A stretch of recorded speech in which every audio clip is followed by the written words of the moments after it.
Assalamualaikum warahmatullahi wabarakatuh. Saya Mawat Daniatul Janah T2018-2115 dari kelompok 7 akan menjelaskan dan mempresentasikan tentang Learning Management System. Nah, sebenarnya kita mahasiswa ataupun siswa dari jenjang terbawah sampai jenjang perguruan tinggi, dosen, guru, semuanya pasti sudah akrab dengan yang namanya LMS atau Learning Management System.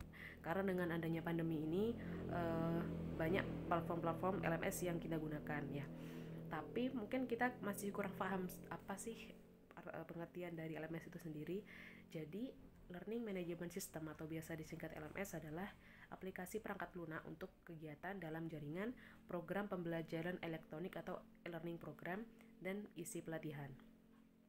Sebuah LMS yang kuat harus bisa melakukan hal berikut. Yang pertama, melakukan layanan self-service dan self-guide. 2. Mengumpulkan dan menyampaikan konten pembelajaran dengan cepat. 3. Mengkonsolidasikan inisiatif pelatihan pada platform berbasis web scalable. 4. Mendukung portabilitas dan standar. 5. Mempersonalisasi isi dan memungkinkan penggunaan kembali pengetahuan. Nah, LMS ini merupakan sistem untuk mengelola catatan, pelatihan, dan pendidikan. Perangkat lunaknya untuk mendistribusikan program melalui internet dengan fitur untuk kolaborasi secara daring dalam pelatihan korporasi. Nah, jadi karena adanya pembelajaran daring ini kita sudah sangat akrab dengan yang namanya LMS. Nah, tapi LMS itu bukan hanya LMS yang bisa kita gunakan setiap hari ya, LMS-nya ya yang Jember. Nah, jadi LMS itu banyak sekali tempatnya, bisa di Google Classroom dan lain-lain. Jadi banyak perusahaan-perusahaan yang mengembangkan learning management system, apalagi dengan adanya pembelajaran daring seperti ini.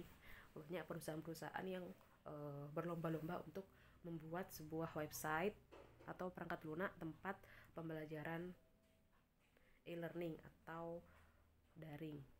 Nah, dengan banyaknya platform tempat learning atau LMS, kita bisa memilih mana yang menurut kita cocok. Nah, kalau yang LMS milik kampus itu saya kurang tahu apakah itu berbayar atau tidak. Nah, jadi di sini saya akan mencontohkan salah satu platform atau web tempat LMS yang sudah akrab, sudah pernah kita gunakan, yang murah, gratis, dan praktis, yakni Google Classroom ya. Mungkin teman-teman sudah bisa paham cara penggunanya seperti apa, tapi mungkin juga ada yang kurang paham, jadi di sini akan saya bahas ya.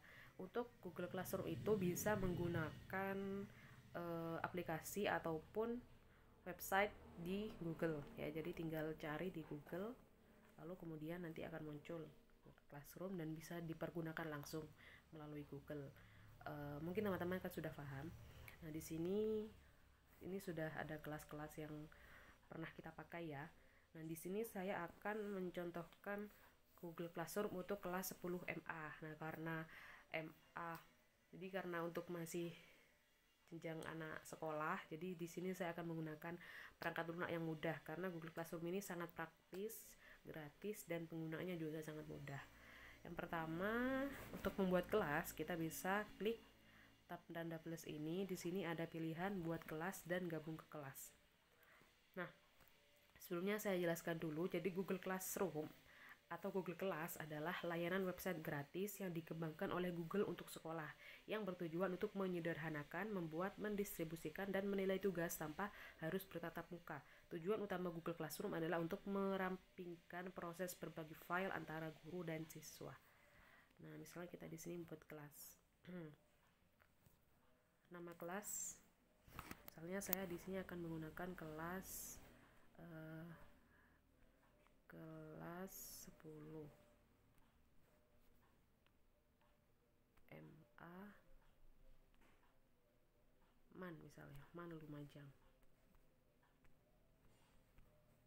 Nah, ini ada bagiannya, misalnya di sini mata pelajarannya kita pakai bahasa Arab ya.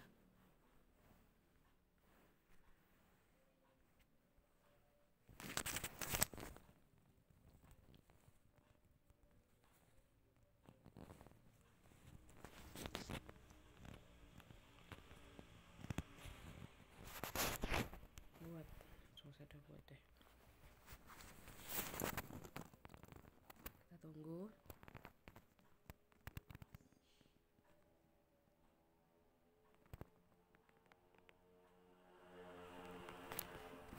Nah, ini sudah. Misalnya di sini kita baru tahun ajaran baru. Di sini ada 3 tempat, yaitu ada forum, ada tugas kelas, dan anggota. Nah, pertama tentu kita harus memasukkan dulu anggota-anggota kelasnya ya. Di sini ada cara yang pertama dengan membagikan link atau mengundang siswa. Nah, di sini ada tempat pengajar ataupun siswa. Jadi Google Classroom ini memungkinkan ada 2 pengajar dalam 2 sampai banyak pengajar dalam satu kelas. Misalnya ada guru pendamping dan lain-lain.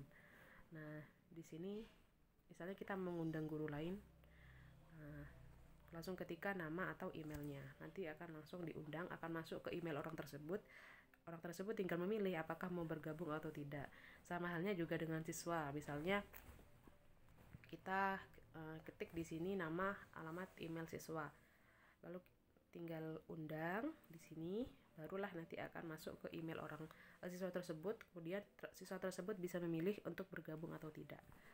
Kemudian ada juga undang ini menggunakan link ya, salin link, kemudian dibagikan, bisa membagikannya di WhatsApp dan lain-lain. Kemudian misalnya setelah kita mengundang siswa, kita kembali ke forum.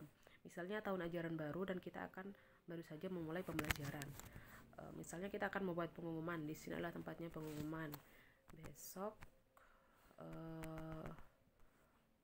pembelajaran dimulai besok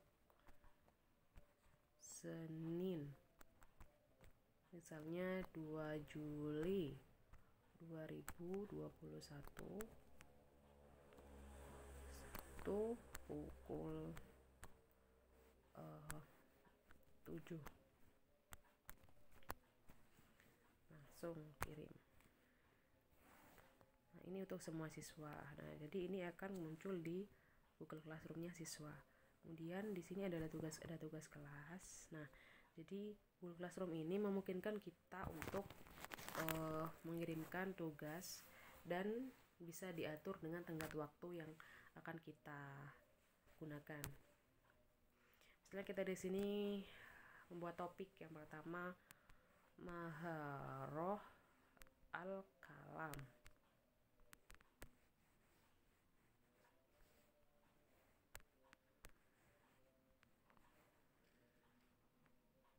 Tambahkan. Misalnya membuat topik lagi, Maharoh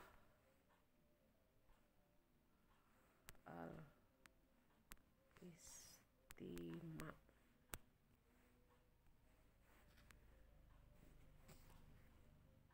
Tambahkan.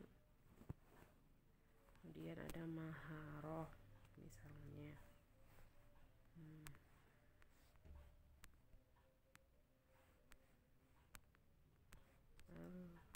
Alkitabah.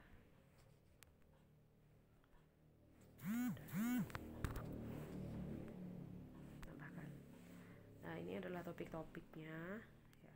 Jadi bisa kita masukkan di sini. Misalnya di Maharoh Kitabah ini kita bisa memasukkan topik-topik yang akan kita gunakan dalam pembelajaran.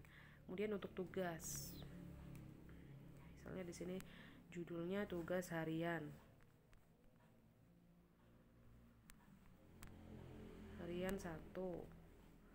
Kemudian deskripsinya buat per video ya, buat video percakapan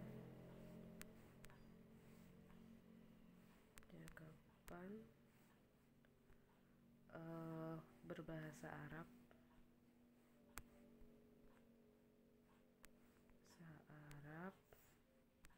dengan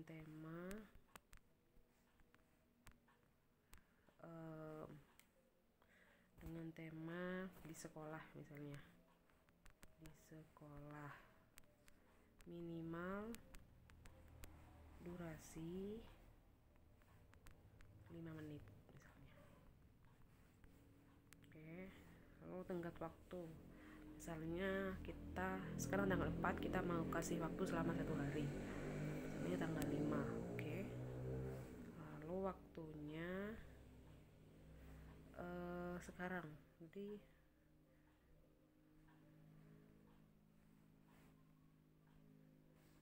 tenggat waktu, topiknya karena itu tadi percakapan, maka masuk ke Maharoh Kalam, simpan dan kirim. Tunggu. Nah, jadi kemudian di Maharoh Kalam itu ada tugas harian 1. Lalu misalnya kita mau buat tugas lagi untuk Maharoh Istima, misalnya tugas harian 2. Ini deskripsinya untuk Maharoh Istima, misalnya menghafalkan,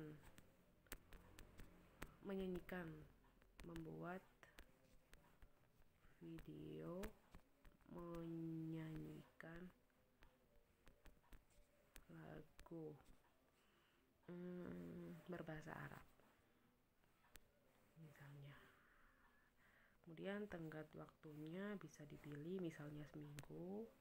Oke, waktu terserah ya.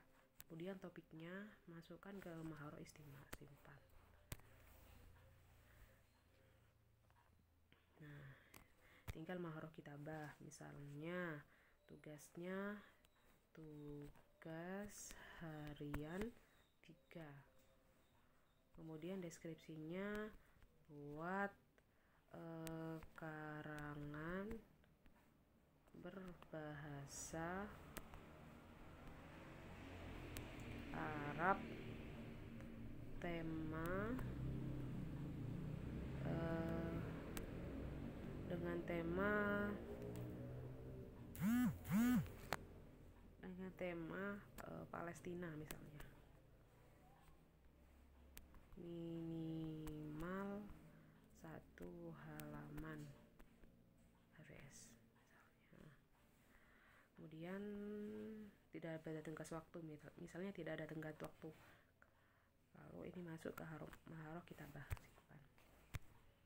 Nah, jadi di sini sudah tertata rapi, ada di Maharoh Kalam tugasnya apa, Maharoh Istima tugasnya apa, Maharoh Kitabah tugasnya apa. Nah, seperti itu. Nah, jadi itu saja dari saya.